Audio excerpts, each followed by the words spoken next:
আজ আমরা শিখব ভাগ প্রক্রিয়ার সাহায্যে কিভাবে গসাগু করতে হয়। তিনটে সংখ্যা দেওয়া আছে 112, 136, 148।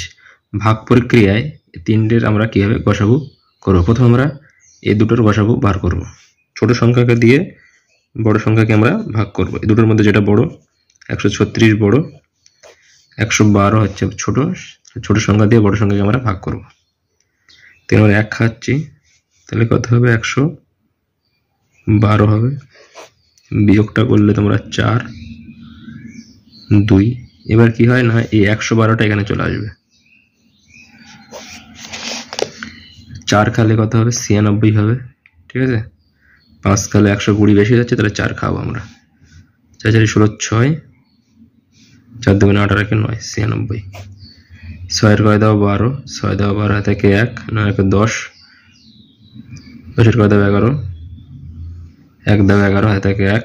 ঠিক আছে, এটা মিলে গেল। তাহলে কি হবে না, এই 24টা এবারে মানে এখানে চলে আসবে। এখানে 1 দিয়ে ভাগ করলাম আমরা।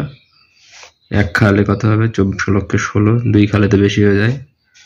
6 কয় দাও 14, এটা হয়ে যাবে 8 হাতে থাকে 1, 2 2 মিলে গেলে 0, আমি লিখলাম না। এবার এই 16টা এখানে আসবে, 2 খাবে তোমরা, তাহলে 8 দুগুণে 16। অর্থাৎ 112 এবং 136 এর গসাগুটা কত হবে না? 8 হবে। যেটা দিয়ে ভাগ করে মিলে যাবে সেটা হবে, ভাগফলটা হবে না। ঠিক আছে, ভাজকটা হবে। এবারে আমরা কি করব না, 8 দিয়ে এই 148 ওকে ভাগ করব, এটা বাকি ছিল। তো 14 মধ্যে 8 দিয়ে 148 কে ভাগ করব। প্রথমে 14 মধ্যে 8 কবার যায়? একবার। 8 কে 8,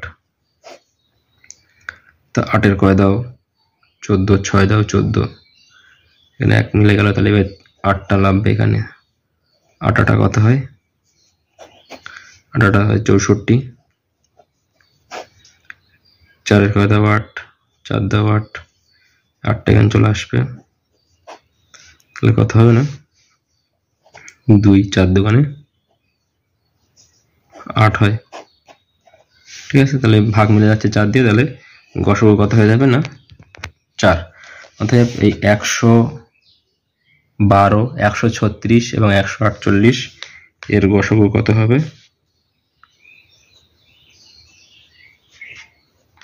গসাগু হবে কত না? 4। ঠিক আছে।